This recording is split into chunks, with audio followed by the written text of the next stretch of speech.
Sexually explicit pictures, hey, we know they get posted to the internet, but can that result in litigation? Well, it takes us to this week's case. Involves a woman. She and her boyfriend were living in Virginia. We never found out what her name is because she was never identified. But we know what his name was. It was David Elam. Well, they were in Virginia. She moved to California. When she moved to California, David, still living in Virginia, said, hey, honey, can you send me some, well, revealing pictures? She did. He received those pictures, and then, guess what? They broke up. They broke up. He wasn't happy, so what does he do? He posts these pictures, these sexually explicit pictures of his ex-girlfriend on the internet.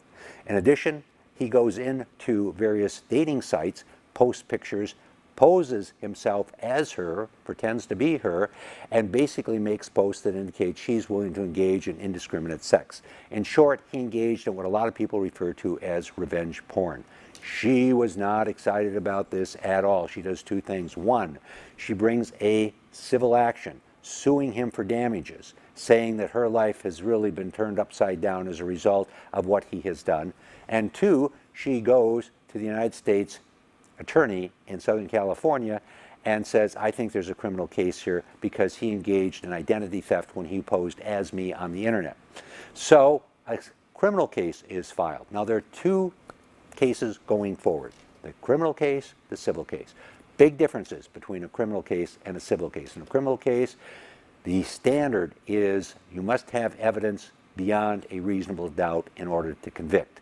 And then if you convict somebody, they do jail time or have to pay big fines or whatever else. In a civil case, it's only about money. It's only about money. Nobody ever goes to jail. And the standard is much lower. The proof is by a preponderance of the evidence. If you can show by a preponderance of the evidence that the guy or gal that you are suing did what you claim he is doing, then money has to be paid. Okay, big differences between these cases. Criminal cases going forward. And as it's going forward, the prosecutor looks at the evidence and says, we got some problems here. We got problems here. Why do we have problems here? Because she voluntarily gave David those pictures. I'm concerned that a juror, when asked to basically throw him in jail, is going to say, why should we do that when she gave him the pictures and he just posted them on the internet? Not too excited about that. And two, well, she's going to have to come into this courtroom and testify. Right now, she has not identified herself, and in her civil case, she's just known as Jane Doe. If she doesn't want to come into this courtroom, we got some problems, and she seems to be reluctant to do that, so I guess what we're going to do is dismiss the case. Dismiss the case. So the civil case, the criminal case went away. Civil case is continuing. And guess what happens there?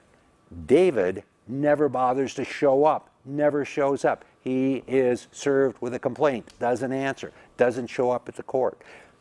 Case is going forward. Judge hears the evidence, and he only hears one side of the story. Here's one side of the story, and he says, based upon the evidence that I have, I find that by a preponderance of the evidence, it has been shown that he engaged in identity theft and in copyright infringement, and therefore I'm going to award damages here. I'm going to award damages in favor of Jane Doe to the tune of $6.4 million, almost $6.5 million. Wow. So what do we learn from this? What we learn are two things. One, big difference between criminal cases, civil cases. We saw that in the O.J. Simpson case years ago, in which he was found not guilty in the criminal case, but he was found liable in the civil case. With regard to the other thing we learned here is, if you get sued in a civil case, good idea to show up, good idea to show up. Because if you don't show up, nobody's going to be there on your behalf, and if nobody's there on your behalf making arguments for you, the judge is going to find for the other side, and guess what?